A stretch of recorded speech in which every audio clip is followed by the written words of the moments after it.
오늘 여러분들과 나눌 말씀은 시편 139편 1절에서부터 24절 인생을 주관하시는 전능하신 하나님이라는 제목으로 여러분들과 은혜를 나누고자 오랍니다. 시편 139편은 다윗이 지은 시입니다. 자, 시편 이 139편은 전지전능하시고 무한하신 하나님의 속성에 대해서 매우 독특하고 다양한 표현으로 다윗이 생생하게 묘사하고 있습니다. 자, 인생들의 삶을 주관하시고 인도하고 계시는 하나님에 대하여 구체적인 묘사를 하고 있는 것이죠. 시편은 1편에서부터 150편으로 구성되어 있습니다. 이 시편이 5권으로 되어 있는데 1권은 시편 1편에서부터 41편, 2권은 시편 42편에서부터 72편, 3권은 시편 73편에서부터 89편, 4권은 시편 90편에서부터 106편, 이 5권은 시편 107편에서부터 150편으로 구성되어 있는 것을 보게 됩니다. 오늘 시편 139편은 시편 중에 왕관이라는 불려지고 있죠. 이 다윗 왕의 여호와 하나님에 대한 신앙적인 영성의 깊이와 사상적 탁월성, 또 이 다윗의 감성의 표현을 너무나 잘 돋보이게 하는 시가 이 시편 139편입니다. 제 경험으로도 제가 성령을 받고 물과 성령으로 거듭났을 때 하나님께서 자연 만물을 보게 하는데요. 너무나 아름다워요. 주님과의 첫사랑 때 제가 4년 동안 심장이 뛰어서 밤에 잠을 못 잘 정도예요. 돌 하나 풀 한 포기를 보는데 다 살아서 하나님을 찬양합니다. 유독 하나님을 찬양하지 않는 존재는 인간뿐이에요. 사람, 타락한 죄성으로 말미암아 하나님을 찬양하지 않는데, 여러분들은 산이나 이 들, 길가, 이 고속도로에서 또 여러분 또 이 시멘트나 이 틈바구니에 난 작은 꽃들, 풀 한 포기도 다 하나님을 찬양하고 있습니다. 그걸 제가 봤어요. 너무나 아름다운 이 하나님의 이 놀라운 피조의 세계. 네, 오늘 다윗 왕이 참 대단하게 제가 생각하는 이유가 이 시편 139편이 다윗 왕이 이제 말년 때, 이 다윗 왕이 40년 동안 예루살렘을 통치하는 이스라엘의 왕이었습니다. 제가 첫사랑 때는 이 4년 동안 그 하나님의 놀라운 그 첫사랑으로 말미암아 이 세상을 바라볼 때 너무나 아름다움을 느꼈어요. 근데 계속 하나님이 그대로 두지 않고 제 안에 옛사람의 지성이 나오니까 그 다음부터는 세상에 보는 눈이 아름답지가 않게 되었어요. 근데 오늘 이 시편 139편은 다윗 왕이 그 나이 70세 말년에, 그러니까 17살의 사무엘 선지자로부터 사무엘상 15장에 보면 기름 부음을 받습니다. 이새의 말째 아들, 이 유다 지파의 이 이새를 아버지를 통해서 아버지도 인정하지 않는 아들이었어요, 사실. 사무엘 선지자가 기름 부으러 왔을 때 이스라엘의 두 번째 왕으로 이제 이새의 집에 왔을 때 그는 아버지의 양을 끌고 들판에 나가 있었습니다. 그리고 첫째 아들부터 이새는 자기 다윗의 아버지는 큰아들부터 7째 아들까지를 다 식탁에 모아놨어요. 그리고 사무엘 선지자에게 기름을 부으라고 합니다. 하나님께서 사람의 눈과 하나님 눈은 다른 거죠. 하나님은 사람의 외모를 취하지 않냐고 중심을 보죠. 그래서 이 이새는 자기의 장자, 자기 힘의 근원인 장자에게 기름 붓기를 원했습니다. 근데 사무엘 선지자도 인간의 눈으로 봤을 때는 그 첫째 아들 장남이 너무나 잘생겼고 기골이 장대하고 정말 이스라엘의 왕감이었어요. 기름을 딱 부으려고 하는데 성령께서 이는 아니다 그래. 두 번째 기름을 부으려고 할 때 둘째 아들도 아니랍니다. 셋째 아들, 넷째 아들, 다섯째 아들, 여섯째 아들, 7째 아들까지. 그러면서 여기에는 이스라엘의 왕이 될 아들이 없다. 너에게 다른 아들이 없느냐 그랬더니 이새가 하는 말이 하나 있기는 있는데 그 7명의 아들보다는 제일 못난 아들이었어요. 8번째로 태어난 막내 아들, 아버지도 인정하지 않는 다윗을 우리 하나님께서는 우리 사도행전 13장에 보면 내 마음에 합한 자라, 다윗을 만나니 내 마음이 합한 자라 내가 저에게 내 뜻을 다 이루리라 말씀하셨죠. 그만큼 하나님께서 이 전지전능하신 여호와 하나님께서 다윗을 모태에서부터 조성될 때부터 이미 알고 계셨다는 거죠. 17살에 기름 부음을 받고 이제 사울 왕의 부마가 되어지고 그러면서 사울 왕에게 쫓김을 당하고 10년이 넘게 그가 광야에서 고통을 받고 자신들의 적군인 블레셋 왕 앞에 가서 미친 척하며 자기의 수염에 침을 흘리며 갈짓자를 다리를 긋고 겨우 살아남은 그런 고통 가운데서 하나님께서 다윗 왕을 인도했던 것을 보게 됩니다. 자, 인생의 삶에서 누구보다 험난한 고난과 역경의 삶을 살아왔던 다윗 왕이 그의 험난한 고난과 연단 속에서도 자신을 보호하시고 인도하신 여호와 하나님의 사랑과 그 은혜에 감격해서 오늘 올리는 시입니다. 그가 70세 되어 죽음을 앞두고 얼마나 대단한 신앙을 가진 사람입니까? 이 다윗은 자신의 신앙 체험을 통하여 선민 이스라엘 백성을 향하신 여호와 하나님의 섭리와 그 속의 은총에 대한 무한한 감격을 오늘 시편 139편을 통해서 표출하고 있는 것을 보게 됩니다. 첫째, 인생을 감찰하시는 하나님을 우리가 한번 살펴볼까요? 오늘 시편 1절에서 1절에 보면 여호와여 주께서 나를 살펴보셨으므로 나를 아시나이다 말씀하고 있는 거죠. 자, 이제 개정개혁 성경에서는 살펴보셨으므로 나를 아시나이다라고 바뀌었어요. 네, 그 전에 개혁 성경에서는 여호와여 주께서 나를 감찰하시고 아셨나이다 그랬죠.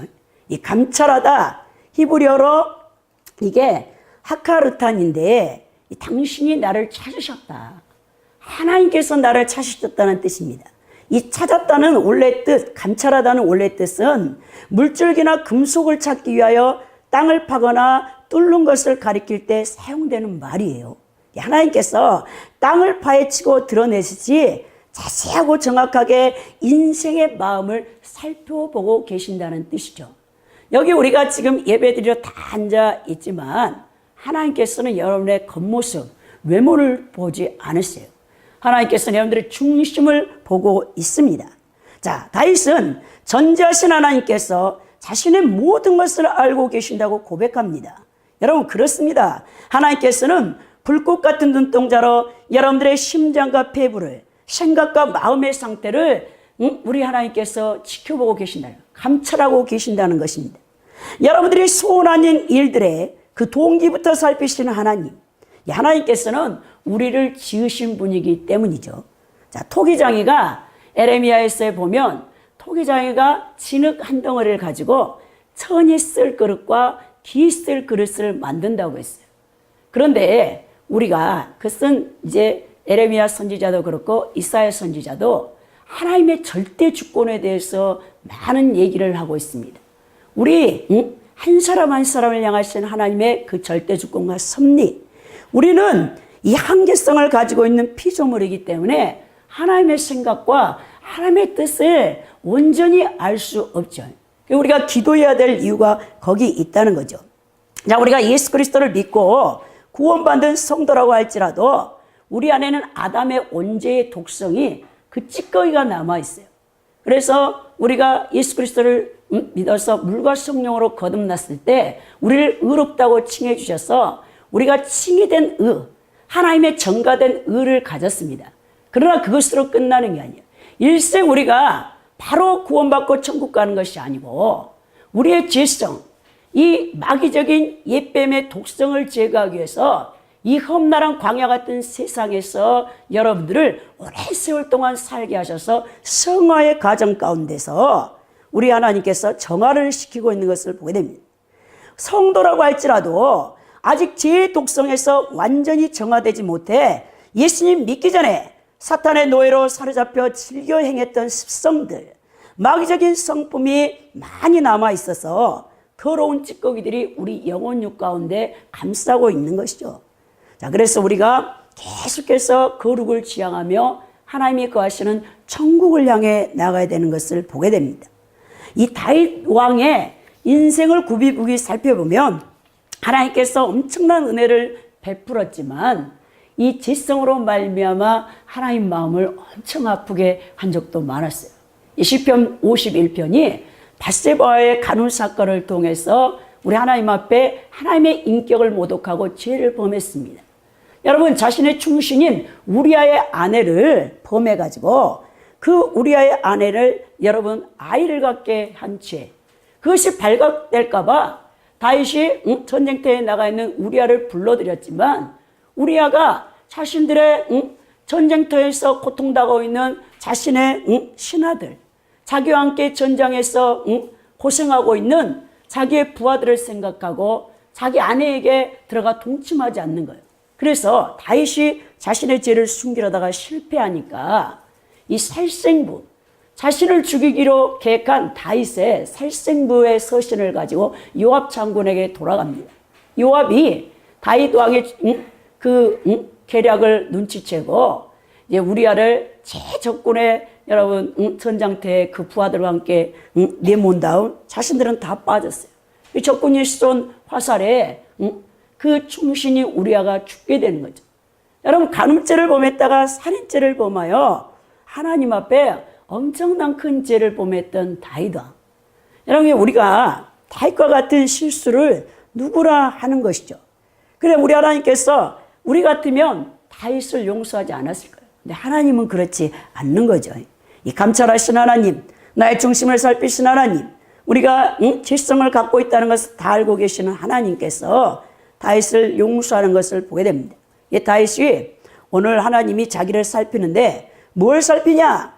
2절에 보니까 그의 안고 일어섬을 아시고 멀리서도 그의 생각을 통촉하며 또 3절에 보면 그의 길과 눕는 것을 감찰하시고 또 그의 모든 행위를 아신다라고 그랬어요.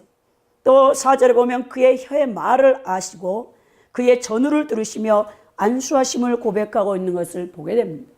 하나님의 이 불꽃 같은 눈동자를 어리석은 인간들은 죄를 범하고도 도망치는데 도망칠 것이 아니라 십자가 앞에 나와야 된다는 거예요. 하나님께서는 이처럼 우리 모든 믿는 성도들의 하루 삶 속에 우리의 삶의 목적, 계획, 욕망 등과 같은 일들에 대해서 구체적으로 다 헤아리고 계신다는 뜻입니다. 다윗은 자신의 삶 전체를 통해서 함께 호흡하며 눈동자같이 지켜보신 하나님의 전지하심을 분명히 인식하며 인생 말년에 자신의 인생을 되돌아볼 때 하나님의 이 큰 사랑과 은혜를 받을 자격이 없는 자인데 그 자격을 하나님께서 자신을 이 사랑해 준 것에 너무나 놀라워서 이 시를 우리 하나님 앞에 올린 것을 보게 됩니다. 우리는 때로 예수님을 믿고 너무나 우리가 의인이 될 때가 많아요. 누가복음 18장에 바리새인과 세리 두 사람이 예루살렘 성전을 향해서 기도하러 갔어요. 근데 바리새인은 얼마나 자신이 의롭다고 내세웁니까? 나는 일주일에 2번 금식을 하고 기도를 하며 구제를 하며 11조를 합니다 하면서 여호와 하나님이시여 저 죄인 세리 같지 않아서 감사합니다. 세리는 그 당시에 예수님 당시에는 로마의 속국에 붙어서 자기 민족의 혈세를 뜯어내는 아주 창기와 함께 가장 죄인으로 취급받는 사람이 이 세리였어요. 오늘날 보면 세무서에 다니는 세무 공무원들이죠.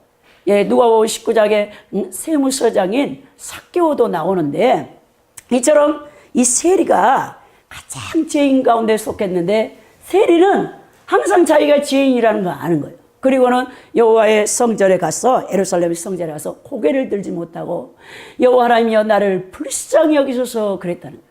그때 예수님께서 제자들에게 뭐합니까?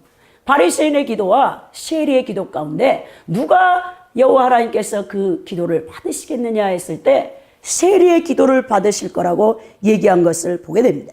그래서 우리가 정말 늘 주 앞에서 우리가 겸손해야 되는 거예요. 하나님께서는 인간의 생각과 인류의 역사의 미래에 대하여 완전한 지식을 가지고 계십니다. 그리고 가장 선한 길로 인도하고 계십니다. 그러므로 모든 인간은 자신의 지식이 아무것도 아니라는 걸 알아야 돼요. 우리가 이 땅에서 뭐 서울대를 나왔고 하버드대를 나왔고 뭐 예일대를 나와. 우리가 미국의 아이비리그 8개의 대학이 있죠. 그리고 뭐 영국의 옥스퍼드 대학을 나왔네, 뭐 캠브리지 대학을 나왔네 해도 여러분, 인간의 지식은 제한되어 있습니다. 하나님의 완전한 지식을 인간은 따라갈 수가 없는 거죠. 자, 그래서 우리가 이 제한된 지식을 가지고 다른 사람 앞에 교만하면 우리 하나님께서 그것을 기뻐하지 않는다는 거죠. 자, 두 번째 보면, 이제 무소부지하신 하나님에 대해서 말씀합니다. 자, 7절에서 12절에 보니까 무소부지하시다. 주의 앞에서 어디로 피하리까? 그랬죠. 다윗이 피할 데가 없다. 내가 음부에 내려갈지라도, 또 새벽 날개를 치며 저 바다 끝에 갈지라도 여호와의 눈을 피할 데가 없다라고 다윗이 오늘 하나님의 편재성에 대해서, 무소부재에 대해서 찬양하고 있는 것을 보게 됩니다. 인간은 결코 하나님 품 안에서 벗어날 수 없음을 강조하고 있는 것이죠. 여러분, 고대 근동에서는 사람들의 생각이 가장 이 세상에서 빠른 게 뭐냐? 여러분, 태양의 빛이라고 생각했어요. 이제 다윗이 살던 시대에 이 바다 끝은 지중해 연안을 얘기하고 있겠죠. 자, 지중해 연안에 이제 아침 해가 탁 떠오를 때 그 하늘 위에 여러분 빗줄기가, 햇살이 순식간에 퍼지잖아요. 가장 빠른 것이 빛이라고 생각했던 것을 보겠는데, 그 세상에서 가장 빠른 빛을 타고 신속하게 그 다윗이 바다 끝으로 도망간다 할지라도 하나님을 피할 수 없다는 거예요. 하나님은 무소부지하시고 편재하셔서 어느 곳이나 있다는 거죠. 우주 전체에도 하나님이 거하십니다. 여러분, 이 땅에 식물 하나, 동물 하나, 그 모든 것들 호흡을 주관하시고, 우리의 심장에 호흡을 주관하시고, 그 모든 것들이 하나님의 손에 있음을 말씀하고 있는 것을 보게 됩니다. 거기서도 주의 손이 나를 인도하신다. 시편 139편 10절에 얘기하죠. 자, 주의 손이 인도하신다. 하나님이 돌보고 계신다. 하나님이 보호하신다는 뜻입니다. 그러면서 시편 139편 11절 12절에 보면 주에게서는 흑암이 숨기지 못하며 이렇게 고백하고 있어요. 여러분, 우리 인생 살면서 얼마나 많은 환난과 고통이 옵니까? 인생에 닥치는 어떤 어려운 상황도 하나님의 도우시는 손길과 지키고 감찰하시는 눈길을 막지 못한다고 오늘 다윗은 얘기합니다. 영적으로 볼 때 우리가 감당하지 못하는 고통, 그것이 몸의 신체적인 질병이라든지, 또한 사랑하는 사람과 이별이라든지, 죽음, 또 낙담, 또 물질적인 손실, 우리에게는 그것이 다 흑암이겠죠. 그러나 그 흑암도 하나님의 다 섭리와 손길 안에서 이루어지고 있다는 것을 여러분들이 기억해야 되는 거예요. 그래서 우리 하나님이 얼마나 그 크신 사랑으로 우리를 돌보고 있는가. 자, 그런데 오늘 보니까 어리석은 자들이 많아요. 하나님의 이 완전한 사랑의 손길을 거부하고 도망가는 사람들이 많아. 인류 역사 가운데 많은 무신론자들이 하나님의 눈과 손길로부터 도망쳐 자신들의 타락한 본성, 곧 자율적 의지를 가지고 자기 스스로 신이 되어 살고자 발버둥 쳤던 것을 보게 됩니다. 우리가 살펴보면 니체라는 사람, 신은 죽었다 했죠. 그래서 하나님을 부인한 거죠. 그리고 찰스 다윈 같은 사람은 진화론이라는 잘못된 사상의 이론을 이 모든 세상 사람들에게 주입시켰는데, 로마서 1장에 보면 타락한 인간의 실존이 어떠한가를 바울 사도가 정확히 보여주고 있습니다. 자, 인류의 조상이 아메바다, 이 진화론을 주장해가지고 하나님의 창조론을 거역하고 있는 이 잘못된 찰스 다윈, 하나님의 가장 존귀한 형상과 모양대로 지음받은 인간을 동물, 짐승으로 전락시켰던 것을 보게 되죠. 바울이 로마서 1장 20절 23절에서 이렇게 기록하고 있습니다. 창세로부터 그의 보이지 아니하는 것들, 곧 그의 영원하신 능력과 신성이 그가 만드신 만물에 분명히 보여 알려졌나니, 그러므로 그들이 핑계하지 못할지니라. 하나님을 알되 하나님을 영화롭게 아니하며 감사하지도 아니하고 오히려 그의 생각이 허망하여지며 미련한 마음이 어두워졌나니, 스스로 지혜 있다나 어리석게 되어 썩어지지 아니하는 하나님의 영광을 썩어질 사람과 새와 짐승과 기어다니는 동물의 모양 우상으로 바꾸었느니라. 바울 사도가 얘기하는 거죠. 인간이 하나님으로부터 도망치려는 어리석은 일은 곧 마귀를 자신의 주인으로 삼고 마귀의 종이 되어 범죄하여 살다가 지옥에 가겠다는 자신의 선택입니다. 하나님께서 인간을 만드시고 인간에게 부여하신 가장 큰 축복이 뭐냐? 자유롭게 선택할 수 있는 선택의 자유의지를 주셨다는 거예요. 이 선택의 자유의지는 내가 선택하는 거예요. 인간을 로봇으로 만들지 않았습니다. 자, 인간의 선택의 결과 곧 하나님의 영원한 진노, 그 심판을 받게 되어 구더기도 죽지 않는 유황불못이 타고 있는 지옥에 들어가든지, 아니면 영원하신 우리의 주인이시여 우리의 아버지시여 우리의 신랑이 되시며 우리를 만드신 하나님이 거하고 다스리시는 천국에 갈 것인지 우리가 선택해야 되는 것입니다. 다윗은 하나님의 편재를 찬양하면서 흑암조차도 하나님의 눈길을 감출 수 없다라고 오늘 시편 139편 11절 12절에서 고백하고 있는 것을 보게 됩니다. 하나님은 빛이시며 세상과 어둠을 직접 만든 창조주시며 만물을 친히 감찰하며 다스리실 능력의 하나님입니다. 그러므로 불법을 행하는 죄인들, 악인들은 인격적인 하나님께서 유선적인 가면과 가식도 완전히 통찰하고 계신 문무인 것을 느끼며 두려워해야 한다는 것이죠. 자, 만약 우리가 하나님께 죄를 지어 도망치려고 한다면 정말 어리석은 거예요. 왜냐? 바울 사도는 고린도후서 5장 10절에 이는 우리가 다 반드시 그리스도의 심판대 앞에 나타나게 되어 각각 선악간에 그의 몸으로 행한 것을 따라 받으려 함이라 그랬다는 거죠. 그래서 여러분들을 마음 만드시고 여러분들의 중심을 보고 계시는 하나님 앞에 나오십시오.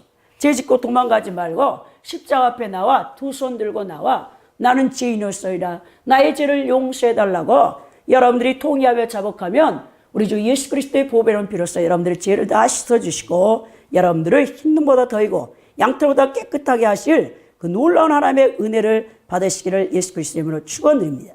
세 번째는 인생을 지으신 하나님에 대해서 다윗이 노래하고 있어요. 오늘 13절에서 18절에 말씀하고 있는데 13절에 보니까 주께서 내 장부를 지으시며 나의 모태에서 나를 조직하셨나이다라고 고백하고 있는 것을 보게 됩니다. 이 장부라는 뜻은 여러분 히브리어로 킬르요타인데 이 문자적인 뜻은 콩팥이에요. 이 신장, 우리 몸에 콩팥이 왼쪽 오른쪽 두 개가 있죠. 그래서 하나가 망가져도 이 콩팥 하나로 살 수 있습니다. 그러나 다윗은 이 장부라는 뜻이 더 깊은 의미로 사용했어요. 이 감정의 처소, 열망, 열정, 이 애정이 이 거하고 있는 처소를 자기 장부라고 고백했던 것을 보게 됩니다. 이 조직으로 이 조직하셨다. 여러분 시를 여러분 여러 가지 시를 천을 무늬를 짜는 것 같은 그런 표현을 오늘 쓰고 있는 것을 보게 됩니다. 오늘 다윗이 시편 139편 13절에서 18절에서 전능하시고 우주에 충만하신 하나님에 대해 찬송한 다윗이 모태에서 장부를 지으신 하나님에 대해 고백하고 있습니다. 자신의 육체가 하나님의 손으로 창조되었음을 감사하는 시예요. 자, 그래서 영혼과 육체의 조성자로서 하나님을 찬양하는 것이 13절에서 16절이고 하나님의 능력과 지혜에 대한 감사와 찬송이 17절에서 18절의 말씀입니다. 여러분 은혜 중에 최고의 은혜가 무엇입니까? 바로 감사할 줄 아는 은혜죠. 감사를 모르는 사람. 여러분 우리가 예수 그리스도를 믿고 구원받고 하나님의 존귀한 자녀가 되어졌는데도 감사할 줄 모르는 사람이 너무 많습니다. 이 감사를 모르는 사람은 교만해서 그래, 교만. 여러분들 존재를 티끌 같은 존재, 미세한 먼지 같은 존재라는 것을 기억해야 돼요. 저는 목회자가 되어지면서 가장 많이 가는 곳이 장례식장이에요. 장례식장. 그래서 제가 장례식장에 가보면 여러분 호흡이 떠나간 영혼, 죽은 이 고인의 이 모습을 볼 때 참 인간이 아무것도 아니구나. 살았을 때는 아둥바둥하며 살면서 죽고 나면 관에 거의 누워있는데 영혼이 없는 몸이 죽었잖아요. 그래서 움직일 수도 없고 사람들 가족들이 울면서 막 말을 걸어도 말을 할 수 없는 존재죠. 그러나 더 가슴 아픈 것은 그 죽어있는 이 고인을 화장터에 이제 가서 몇천 됐을 때는 불 속에다가 관을 집어넣으면 그 다음에 여러분 한 줌의 재로 나옵니다. 여러분 우리 하나님께서 창세기에 여러분 3장에 2장에서 인간을 창조하실 때 여러분 티끌이에요. 티끌. 아담이라는 붉은 흙 한 줌을 지어가지고 우리 하나님께서 우리 같은 이 육체의 모습에다가 그 코에다가 네페시 하여라 해서 생기를 불어넣는 거예요. 하나님의 호흡을 불어넣어준 거예요. 그래서 사람이 살아있는 사람 존재가 되어졌더라라고 기록되어 있는데 창세기 2장 17절에 그게 기록되어 있습니다.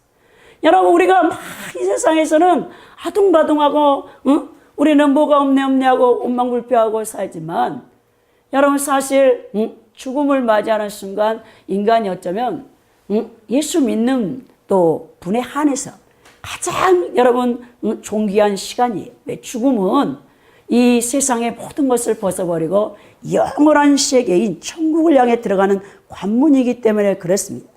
여러분 우리가 티끌인 존재인 우리가 하나님 앞에 감사하지 못한다는 자체가 얼마나 우리가 지성이 강한가를 봐야 돼요. 일평생 인생을 살아가면서 감사를 모르는 사람이 가장 불쌍한 사람입니다. 우리가 누리고 있는 이 모든 것이 바로 하나님의 은혜라는 거죠. 하나님께서 베풀어 주신 은혜를 우리가 지금 누리며 살고 있는 것 아닙니까? 그래 일생 우리가 감사해야 되는데 원망불평이 너무 많아. 예수 믿으면서도 너무 원망불평이 많습니다. 바울 사도는 나의 나된 것은 오직 하나님의 은혜라고 고백합니다. 은혜가 무엇입니까? 은혜는 헬라어로 카리스라고 해요. 도저히 받을 자격이 없는 사람이 선물로 받았다는 뜻입니다. 내가 돈을 지불해서 산 게 아니고 누군가가 선물을 갖다 줘요. 여러분 생일 선물 받거나 또 부부 간의 결혼 기념이라 해서 선물 받으면 좋잖아요. 그 선물로 여러분 하나님의 은혜가 주어지는데 은혜는 세 종류의 은혜가 있어요. 첫째는 존재의 은혜가 있습니다. 내가 어머니 모태에서 여러분 건강하게 태어나가지고 이만큼 여러분 자라나서 사회적인 존재가 되어졌다는 거. 하나님을 찾아갈 뿐만 아니라 다른 사람을 도울 수 있다는 것. 그 자체가 얼마나 은혜입니까? 여러분 이 땅에 태어나실 때 여러분들이 눈이나 코나 여러분들이 손발을 만들지 않았어요. 그렇죠? 하나님께서 만들어 주셨어요. 이 태아 아이는 어머니의 뱃속에서 8주 전까지는 아무 기능을 못해요. 근데 이제 8주가 지난 다음에 막 가장 먼저 하나님께서 이 태아의 심장을 만든 심장.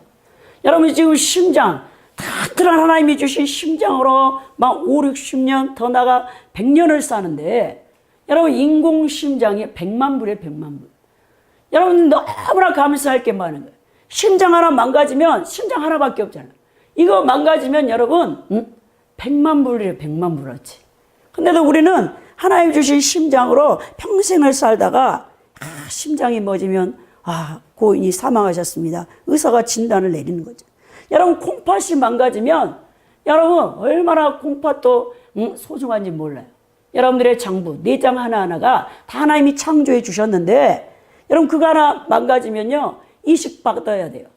두 개 다 망가지면 이식 받죠. 근데 그 이식 받기가 쉽냐고요. 자기하고 똑같은 심장 그 모든 조직이 조건이 맞아야 받는데 그것도 부작용이 일어나면 죽는 거죠. 근데 여러분 두 개의 심장을 가지고 얼마나 여러분들 건강하게 삽니까? 간이 망가지면 여러분 또 간도 이식받아야 돼요. 그것도 쉽지 않는 일이에요. 얼마나 많은 돈과 힘든 과정입니까? 여러분이 가진 머리카락 하나, 손톱 하나, 눈, 코, 입, 이 모든 장기들을 하나님께서 여러분들을 창조해 주었다는 것입니다. 그래 감사하지 않을 수가 없죠. 자, 그래서 우리가 감사가 넘쳐야 돼요. 자, 그래서 오늘 다윗이 내가 주께 감사함은 14절에 얘기하고 있죠. 하나님이 하신 일들을 통해 드러난 이 놀라운 지혜, 이 거룩하심, 선하심을 공개적으로 그가 선포하고 있는 것을 보게 됩니다. 그러면서 15절에 뭐냐? 주께서 나를 지으심이 심히 기묘하심이라 그랬어요. 이 개역 성경에서는 신묘막측합니다 그랬어요. 신묘막측. 인간이 도저히 헤아릴 수 없다. 주께서 나를 지으심이. 이에 히브리 원어는 노라오트 나플레티가 쓰여졌어요. 이 노라오트는 두려움이다. 경외해야 될 것들이다. 이 니플레티는 구별되다. 분리되다. 이 뭐냐? 인간은 다른 피조물, 이 자연 만물의 또 동물과는 다르게 가장 독특하게 하나님께서 창조하신 구별된 존재라는 뜻으로 오늘 다윗이 신묘막측하다는 표현을 쓰고 있는 것을 보게 됩니다. 왜? 초월적인 하나님께서 인간 안에 거하시기 위해 인간을 창조하실 때 가장 세밀하고 독특하게 창조했음을 다윗이 영적으로 깨달았다는 것입니다. 예수 그리스도를 믿는 여러분, 우리 성도들 영혼 안에 지금 보좌 삼고 성삼일체 하나님이 거하고 계시는 거예요. 계시록 21장에 보면 하나님의 도성인 예루살렘 성전이 영혼 세계에서 새하늘과 새 땅으로 내려오는 것을 보게 됩니다. 그때 빛이 필요 없다고 했죠. 우리 성도들과 영원히 함께 거하시는 장면이 계시록 21장 1절에서 3절에 기록되어 있는데 이게 얼마나 영광스러운 장면일까요, 여러분? 하나님께서 거하실 보호자로 인간의 영혼을 창조하실 때 가장 독특하게 다른 피조물과, 여러분들은 뭐 밤하늘을 보면 별이 너무나 아름다워서 경외감을 느낄지 모르겠지만 그런 피조물하고는 여러분 이 비교할 수가 없는 존재가 바로 인간이라는 거예요. 그래서 시편 8편에서 여호와 우리 주의 주님이 어찌 이렇게 온 땅에 아름다운지요 얘기하면서 자, 인간을 하나님보다 좀 못하게 만들었다. 그렇게 만들었죠. 대단한 존재입니다, 사실. 여러분 존재를 소중히 여겨야 돼요. 이 존재론적인 은혜가 제일 은혜 가운데 귀하고, 이 둘째는 뭐냐? 실천할 수 있는 은혜를 준다는 거예요. 여러분들이 하나님의 말씀을 지키는데 여러분들이 하고 싶다고 해서 하는 게 아니에요. 우리가 얼마나 연약한지 몰라요. 우리가 결심을 했는데도 다음날 무너집니다. 작심삼일이라는 게 있죠. 우리가 꼭 나쁜 습관들, 내가 안 해야지 하는데 3일도 못 지나서 또 그 일들을 하고 있어요. 이게 우리가 하나님의 거룩을 지향하며 하나님 말씀대로 산다는 게 쉽지 않는데, 이 실천의 은혜는 기능론적인 은혜예요. 이게 누림인데 영적인 이 삶, 우리가 하나님 말씀을 순종하는 것, 제가 이제 목사지만 이 설교하는 것, 또 제가 봉사하는 것, 그리고 제가 공부하는 것, 제가 운동하는 것, 내가 뭔가 할 수 있다는 것, 하나님 말씀대로 순종할 수 있다는 것, 이것도 다 하나님의 은혜입니다. 하나님의 은혜가 베풀어지지 않으면 여러분들이 그거 할 수 없어요. 내가 지금 심장이 망가져갖고 중환자실에서 오늘 내일 하는데 내가 어떻게 해서 설교를 하고 하나님의 말씀을 증거하고 봉사를 하고 공부를 하며 운동을 하고 있겠습니까? 모든 게 다 하나님 은혜예요. 그래, 하나님의 이 실천의 은혜는 사실 5% 정도밖에 안 될지 몰라요. 95%는 뭐냐? 존재론적인 은혜로 다 하나님이 그게 베푸신 은혜예요. 이 세 번째 보면 도움의 은혜가 있어요. 도움의 은혜. 우리가 기도를 왜 합니까? 하나님의 도움을 받기 위해서지. 내 인간의 한계를 느끼고 전지전능하신 하나님 앞에 무릎 꿇어 그 전능하신 능력으로 내가 지금 이룰 수 없는 것을 이루어달라. 하나님께서 우리 힘이나 능력으로 할 수 없는 것을 기적의 은총으로 이루어 주시는 것을 우리가 하나님 앞에 간구하는 것, 이 도움의 은혜. 자, 암 발견한 자가 의학적으로는 치유받을 수 없어요. 사형 선고가 내렸어요. 그러면 이제 여러분 기도원에 보따리 싸들고 가겠죠. 이 금식하면서 주님께서 살려달라고 기도하겠죠. 신적인 치유를 받기를 원하겠죠. 우리가 많은 도움의 은혜를 구하는데 사실 이 바울 사도같이 나의 나된 것을 하나님의 은혜라, 존재론적인 은혜를 깨달은 사람이 가장 사실은 영적으로 성숙한 사람입니다. 이 뭐냐, 도움의 은혜를 많이 구하는 자, 하나님 이것을 해 주시옵소서 저것을 해 주시옵소서 하는 사람은 아직 어린아이 신앙이 하나님 앞에 막 졸라대는 겁니다. 그래서 우리 하나님께서 여러분 아이들도 그러잖아요. 어린아이일 때는 부모가 아이를 위해서 다 케어를 해줘요. 하나하나 다 신경 써요. 근데 이게 나이가 20살이 되고 30이 되고 40이 되어졌는데도 부모님을 의존하고 부모님한테 무언가를 안 해준다고 원망불평하면 여러분 우리 육신의 부모도 무너지는 거죠.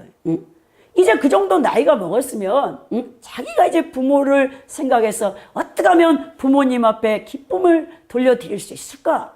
이런 자녀가 정말 철이 든 자녀고 잘 기른 자녀죠. 그거 마찬가지라는 것입니다. 우리가 이 땅에 누리는 모든 95%는 전적인 하나님의 아버지의 은혜예요. 5%만 인간이 노력해서 성취할 수 있는지 그것도 잘 모르겠습니다. 자, 그래서 우리 하나님께서 우리에게 이 놀라운 은혜들을 베푸는데 여러분들이 그 은혜를 깊이 생각하고 깨달아야 되는 것이죠. 네 번째 보면 오늘 영원한 인도자 되신 하나님이 19절에서부터 24절에 기록되어 있습니다.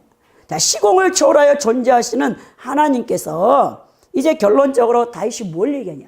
악인과 의인에 대해서 얘기해요. 악인을 심판해 달라. 의인을 인도하시는 하나님에 대해서 밝히고 있습니다. 사실 시편 1편이 복 있는 사람은 악인의 길을 쫓지 아니하며 지인의 길에 서지 아니하며 오만한 자리에 앉지 아니하며 그랬죠. 자, 시편 1편이 시편 150편 가운데 서론인데 의인과 악인의 길에 대해서 딱 대조해서 이 표현이 되는 것을 보게 됩니다. 자, 의인은 영원한 길로 인도하지만 악인은 망하리라 그랬어요. 자, 악인을 증오하며 자신을 성찰하고 있는 오늘 다윗이 19절에서 20절에 다윗은 악인에 대한 심판을 강구합니다. 그리고 영원한 인도에 대한 소망, 자신이 하나님의 뜻대로 또 하나님께서 자신을 판단하고 시험해 보사 자기 안에 악한 것들을 제하시고 영원히 인도해 달라고 21절 24절에서 강구하고 있는 것을 보게 됩니다.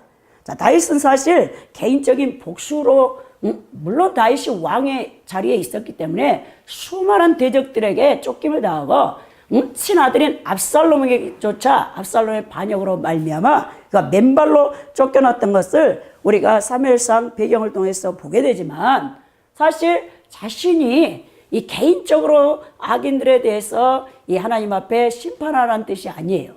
이 온초적인 악인에 대한 증오심, 이 여기서 다윗이 표현하는 악인은 하나님을 경외할 줄 모르고 하나님을 대적하는 자들에 대해서 이 대표성을 갖고 얘기하는 것을 보게 됩니다.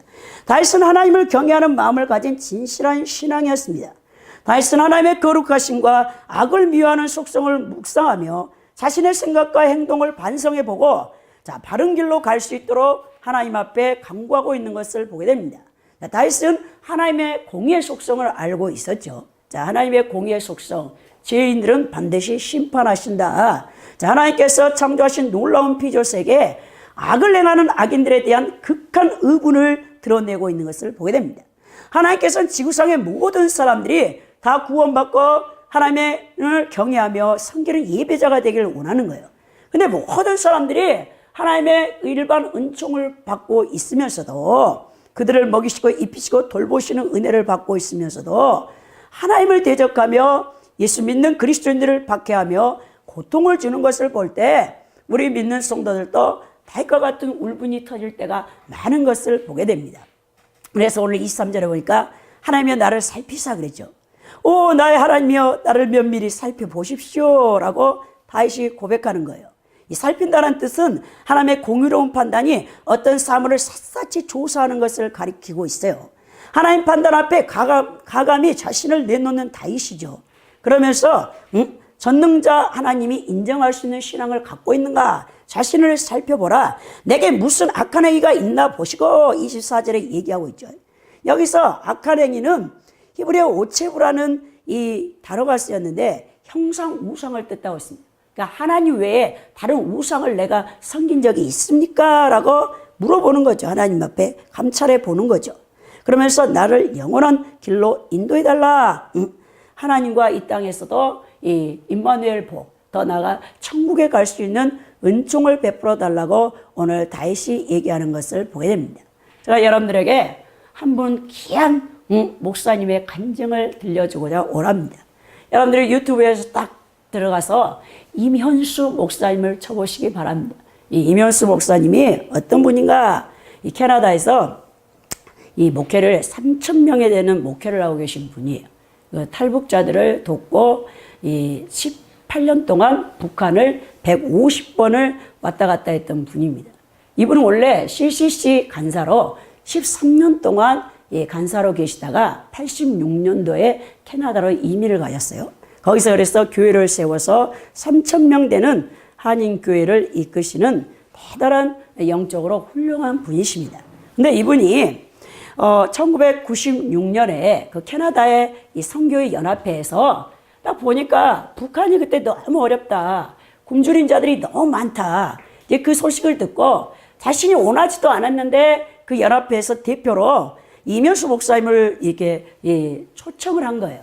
같이 5명의 목사님들과 함께 1996년에 처음으로 여러분 북한에 들어갔습니다. 원수가 배고프거든 먹이고 목마르거든 마시게 하고 헐벗었거든 입히라는 복음서의 하나님의 이 산상수훈의 말씀에 순종해서 처음에 북한에 들어갔더니 처참했대 북한이.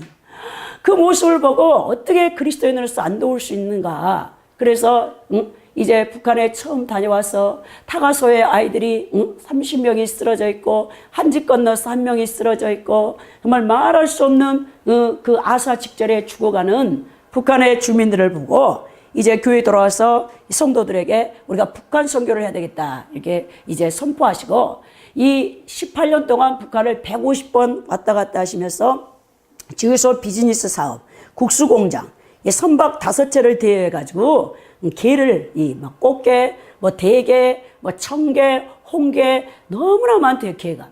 북한은 대륙붕이 아니에요. 바로 나가면 막 2,000m, 3,000m 깊이에 바다에 아주 보물들이 가득 차 있는 거죠. 그래서 배가 없어서 그걸 잡지 못하니까 배 5대를 마련해 줘가지고 매일같이 북한 주민들이 하루에 30만 톤씩 게를 잡아가지고 그걸 팔아요. 그래가지고 게 껍질은 키토산 원료로, 그리고 그 게 살은 이제 고급 호텔에 납품을 하면서 그들이 이제 먹고 살 수 있도록 다 도와준 일을 한 거예요. 자, 그렇게 하나님의 긍휼의 마음을 가지고 북한 사역을 그렇게 감당하시다가 그 수고와 헌신의 대가가 이 북한의 어둡고 캄캄한 감옥이었어요. 여러분들 막 뉴스에서 많이 보셨을지 모르겠지만 이면수 목사님께서 3년 동안 북한 지하 감옥에 독방에 갇혀 계셨어요. 그리고 작년 우리 2017년 우리 이분이 이제 8월 9일에 이 석방이 되어가지고 나오셨습니다. 하나님의 은혜였어요. 전적으로 나올 수 없었어요. 그때 우리나라는 막 전쟁이 난다 하고 북한하고도 사이도 너무 안 좋은 데다가 거기 존 웬비어라는 청년 21살짜리가 미국 청년이 북한에 여행을 갔다가 호텔에서 자고 나오다가 그 신문이 김정은 국무위원장의 얼굴이 딱 사진이 박혀 있는 거기 신문에다가 자기 운동화를 싸가지고 여러분 잡혀 들어가가지고 그거 죽었잖아요. 여러분 그 사람이 식중독 걸려서 식물인간 됐다 해갖고 부모님 품에 돌아왔긴 돌아왔는데 죽는 사건이 있어가지고 아주 위기 상태에 있었는데 이분이 딱 60이면 이제 은퇴를 하려고 그랬어요. 캐나다에 3,000명이 되는 교회를 은퇴하고 10년 동안은 전 세계 다니면서 내가 복음을 증거하는 선교사로 헌신하겠나이다 그랬어요. 그리고 아들 레랑 함께 60 생일이 얼마 남지 않아가지고 며칠 앞두고 여행을 가기로 한 겁니다.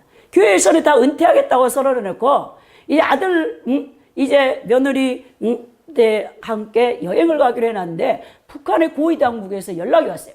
우리가 너무 지금 굶주리는 지역이 있으니까 와서 좀 나눠줘라 그랬더니 아무것도 모르고 정말 바리바리 싸들고 북한에 딱 여러분 공항에 닿는 순간 북한에 여러분 인민들이 와가지고 이분을 잡아간 거예요. 그리고는 뭐냐, 바로 선고를 내리는데 사형을 온대요. 사형을 온대요. 그래가지고 사형 선고를 받은 거예요. 그럼 얼마나 기가 막힙니까? 자, 그래서 감옥에 이제 혼자 독방에 그 지하 감옥에 갇혔는데 그날 새벽에 사형 선고를 받고 딱 갇혔는데 그 새벽에 꿈을 꾸는데 톱니바퀴가 꿈에서 큰 시계에 톱니바퀴죠. 톱니바퀴 2개가 돌면서 여러분 돌아가면서 시간이 착각착각 가는 거예요. 그런데 그 시계는 딱 이제 한 면이 지나가고 큰 호랑이가 얼굴만 큰 호랑이가 한 마리가 나타나는 거예요. 앞에 먹을 것을 잔뜩 싸놓고 침을 막 왼쪽 오른쪽으로 뚝뚝 떨치면서 이것을 막 주워 먹는 거죠. 그런데 이면수 목사님이 조그마한 사람이죠. 조그마한 소인이 돼가지고 호랑이 앞에 뚝 떨어진 겁니다. 호랑이가 잡아먹지는 않더라고요. 너무 호랑이가 무서워가지고 막 도망을 쳤는데 지하 막 동굴로 도망갔는데 나갈 문이 없는 거예요. 나갈 문이 없어. 그래서 막 이리저리 헤매고 있는데 호랑이 쫓아오지 않았다는 거예요. 근데 갑자기 큰 손 2개, 예수님의 손이 나와서 이면수 목사님을 그 손바닥에 들어올려가지고 막 그 지하 감옥, 그 동굴에서 자신을 꺼내주면서 우리나라의 미사리 같은데 너무나 평화롭고 숲이 우거지고 물이 아름다운 곳에 확 놔두는데 이면수 목사님이 아니라 금 두꺼비로 변해가지고 확 뛰어가더라는 거예요. 그런데 그 꿈을 꾸고 바로 해석이 되더라는 거예요. 왜? 큰 호랑이 머리는 김정은 국무위원장인 거죠. 그래가지고 호랑이가 잡아먹지는 않았다. 근데 이 디바인 타임이다. 하나님의 시간대, 하나님의 선택 가운데 내가 지하 감옥에 갇혔구나. 그러면 인간의 힘으로는 나를 꺼낼 수 없구나. 그게 딱 오겠죠. 34년 목회하신 분이, 그리고 전 세계 80개국에 이제 선교를 다니셨던 분이 그 하나님의 영적 지각력을 통해서 내가 이 북한 지하 감옥에 갇힌 것은 하나님의 이제 시간대에 하나님이 섭리 가운데 갇혔구나. 근데 나를 아무도 꺼낼 수 없고 하나님만 나를 꺼내주는데 내가 이제 이 지하 감옥에서 나가면 금두꺼비로 변해서 자유롭게 사역을 할 수 있겠구나. 근데 왜 금두꺼비냐고요? CCC 13년 간사를 할 때 그 이면수 목사님의 그 무학여고에 다니는 여학생 하나가 두꺼비 같이 생겼다 해가지고 별명이 두꺼비였다는 거예요. 근데 흑두꺼비가 아니고 그 지하 감옥에서 연단을 통해 고난을 통해 흑두꺼비가 금두꺼비가 변한 거죠. 예, 우리 하나님께서 욥기 23편 10절을 주면서 나를 단련하신 후에는 내가 정같이 나오리라 그 말씀을 주셨다. 그런데 이제 그 다음날 캐나다 시민권자이기 때문에 아마 우리 남한 주민등록증을 갖고 있었으면 자기가 사형했대요. 근데 외국인들은 못 죽이잖아요. 캐나다 또 워낙 부강한 나라니까. 그래서 막 이제 캐나다 대사, 막 스웨덴 대사들이 이 목사님을 구해내려고 하고 유엔 반기문 총장님이 구해내려고 하는데도 소용이 없어요. 미국에서도 막 손을 쓰는데도 그 김정은이가 그때 독재자인데 그게 마음이 움직입니까? 그게 소용이 없는 거야. 근데 이제 노동 종신령으로 너는 이 지하 같은 감옥에서 지옥 같은 감옥에서 평생 노동하다 죽을 줄 알아라. 넌 나가지 못한다. 50명의 북한 간수들이 그 목사님 하나 독방에 놓고 그걸 감시하는 거야. 24시간을 최고 좋은 CCTV를 돌려대니까 화장실도 갈 수도 없고 너무나 불편한 데다가 하루에 8시간 중노동을 시키는데 그렇게 고통스러울 수가 없었다. 하나님 언제까지입니까? 그러면 인내하라.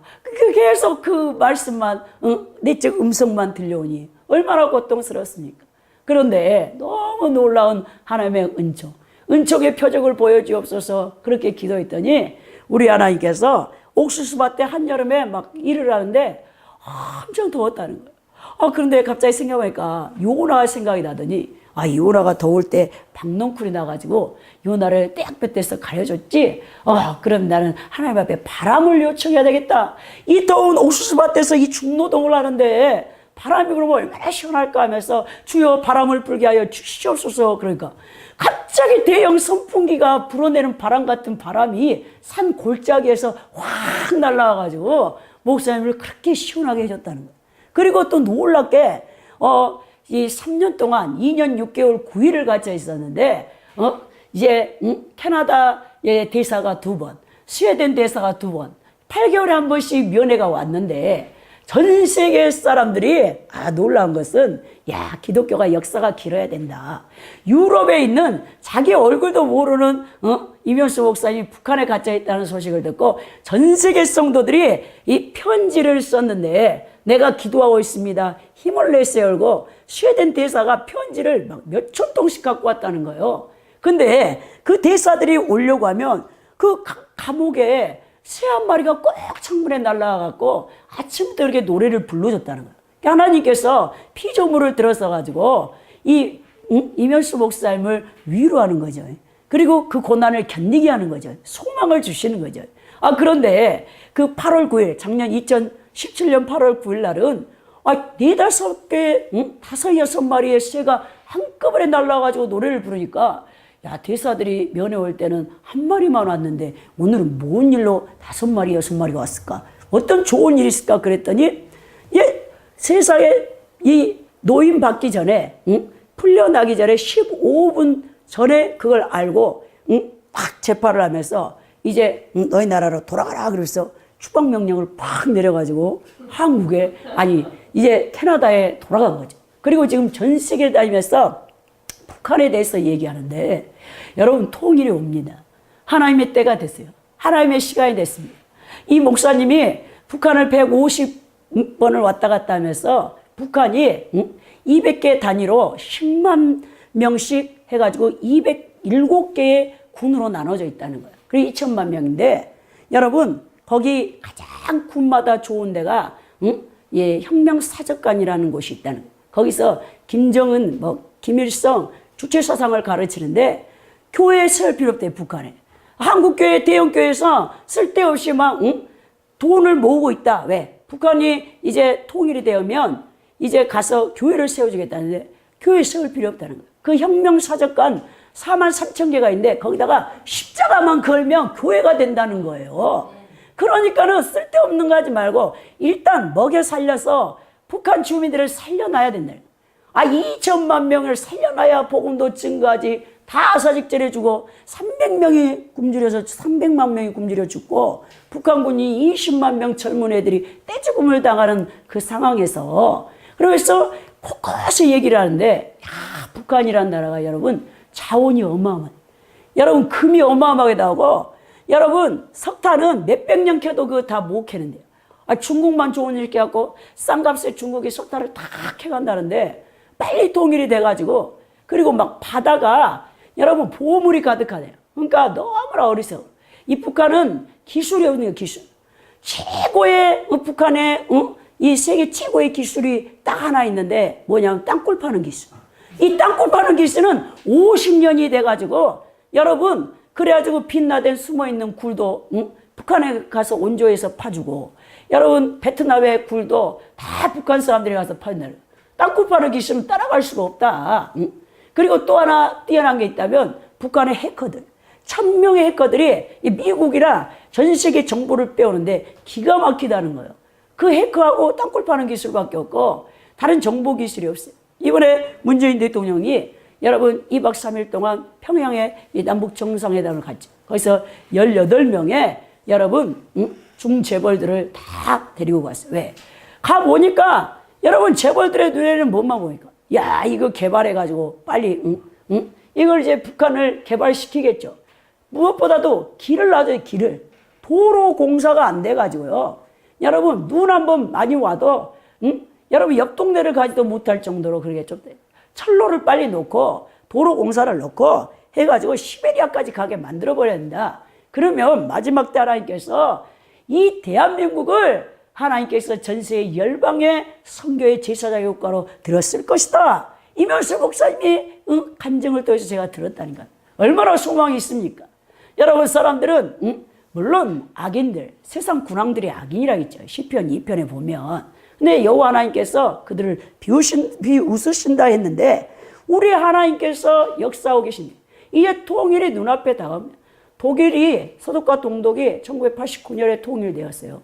근데 그때는 서독의 교회들이 동독의 교회를 엄청나게 잘 섬겼습니다. 성숙되어졌습니다. 30년 됐어요. 벌써 통일된 지. 네, 유일하게 전 세계 지구촌 가운데서 분단 국가가 이 대한민국인데 우리 대한민국도 통일을 눈앞에 두고 있는데 이면수 목사님이 가장 부탁하는 게 뭐냐? 한국 1천만의 이 성도들이 성숙해져야 된다. 이 북한은 여러분 사상이 다르다. 계속 우리가 퍼주며 섬겨야 된다.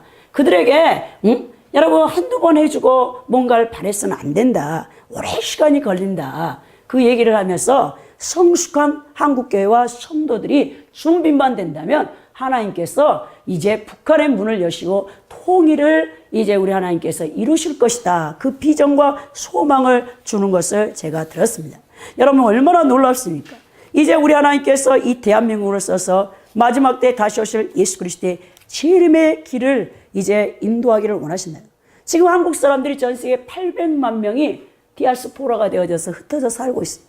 북미, 여러분 캐나다나 미국만 해도 250만 명이 나가 있다는 거예요. 이 글로벌 시대에 진리의 말씀과 성령 충만으로 무장된 평신도 전문인 선교사들이 나가서 복음을 마음껏 전할 수 있도록 하나님께서 한류 문화를 통해서 대한민국을 온 열방에 알려놓으셨다고 말씀하고 있습니다. 또 이면수 목사님께서 80여 개국을 돌아다니면서 복음을 듣지 못하는 사람들이 지금도 너무나 많다. 그러니까 우리가 깨어서 기도해야 된다. 한국교회가 2, 3만 명밖에 선교사를 파송하지 않아서 얼마나 마음이 아픈가. 우리나라 대형교회 26개 교회가 전 세계 여러분 기네스북 가운데 기록되어 있다는 거예요. 근데 너무나 부끄럽다. 100만 선교사는 파송해야 된다. 그 얘기를 하시더라고요. 비록 우리가 선교지에 갈 수는 없어도 어렵고 힘든 무슬림이나 공산권이나 오지에서 선교하시는 선교사님을 위해서 우리가 중보할 뿐만 아니라 선교비를 보내드려서 함께 복음을 증거하는 사역에 우리가 더욱더 열심히 동참을 해야 된다는 것이죠. 오늘 결론적으로 다윗은 몇 가지를 우리에게 교훈합니다. 하나님께서는 전지전능하시며 무소부지하신 분이시다. 하나님께서는 우주와 인간을 창조하신 신묘막측한 분이시다. 또 우리는 하나님의 속성에 부합된 의인들로서 예수 그리스도를 믿는 성도들로서 거룩한 삶을 영위해야 된다는 것을 우리에게 말씀하고 있습니다. 여러분들의 상황이 너무 어렵고 힘들다 할지라도 오늘 다시 고백하잖아요. 주께서 나를 살펴보셨으므로 나를 아시나이다. 나의 안고 일어서을 아시고 멀리서 나의 생각을 밝게 하시고 나의 모든 길과 눕는 것을 아십니다. 여러분, 이면수 목사님이 그 지하 감방에서 하나님과 독대하며 말할 사람이 없어요. 50명의 지하 간수들은 자기를 고통 주는 사람들이고, 그런데 하나님과만 독대해. 근데 이면수 목사님이 그러시더라고요. 왜 하나님께서 나를 지하 감옥에 북한이라는 그 공산주의의 나라 가운데 여러분 3년을 가다 놨냐. 이 목사님이 너무 일취월장 사역을 잘하셨던 거예요. 자기도 모르게 종교 배우가 되어 있었다는 거예요. 그래가지고 마음속에 중심이 하나님 보실 때는 아니에요. 그대로 놔뒀다면 큰일 나니까 가장 힘든 여러분 북한에서 이 밥을 주는데 썩은 여러분 거기다 돌 섞인 다 썩어. 몇 년 돼갖고 썩은 밥으로 밥을 주는데 그거 먹으면 막 설사해가지고 설사를 3개월을 하고 그 추운 날에 양발을 리컬레이션인데 발 10가락이 다 동상 걸려가지고 조금만 늦게 평양병원에 이송됐으면 발가락 다 잘릴 뻔하고. 근데 놀랍게도 하나님이 그 시간이 당신을 정화시켰던 시간이래요. 그 찌꺼기 더러운 것을 다 벗어내고 지금도 이 팔이 안 올라가요. 목사님. 이 손가락이 안 구부러져. 왜? 하나님께서 이 바울이 그랬죠. 내가 그리스도의 흔적을 가졌노라 했는데, 자, 교만치 말고 하나님께서 높이 크게, 금 두꺼비 같이 전 세계를 향해서 지금 보험을 증가하는 가장 하나님이 크게 사용하는 종이 되었지만, 겸손하라고 몸에다가 요소 흔적을 다 남겨놨다는 거예요. 그걸 보고 겸손해질 수밖에 없는 거 아닙니까? 여러분, 우리 하나님께서 중심을 보신단 말이에요. 여러분들의 환경이 너무 어렵고 힘들라고 원망불평하지 마십시오. 하나님은 다 아신다니까요. 나만 그냥 고통스러워 죽을 것 같지만 절대 아닙니다. 하나님이 여러분들을 정금같이 여러분 단련해서 쓰시고자 원해서 허락하신 환경과 또 그 모든 것들이라는 것을 기억하시고 여러분들이 잘 참고 인내해서 오늘 힘들 때마다 시편 139편을 묵상하면서 하나님의 그 놀라운 은총에 감격할 수 있기를 예수 그리스도의 이름으로 축원드립니다. 자,